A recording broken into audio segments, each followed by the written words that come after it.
નમસ્કાર, આપ જોઈ રહ્યા છો સ્પાર્ક ટુડે ન્યૂઝ।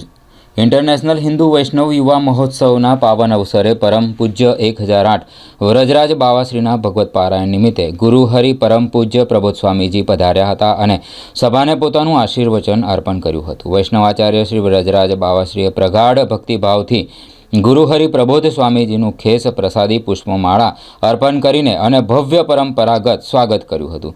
આ અવસરે સંત મંડળીની પુણ્ય ઉપસ્થિતિએ પણ કાર્યક્રમની આધ્યાત્મિક છટાને ચાર ચાંદ લગાવ્યા હતા।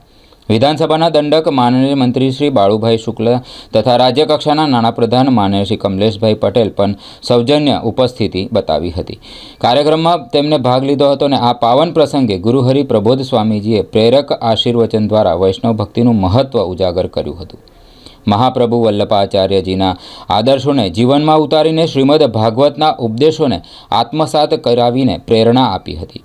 અંતે સ્વામીશ્રીએ સર્વ વૈષ્ણવ ભક્તો પર અનંત આશીર્વાદોની વર્ષા કરી હતી।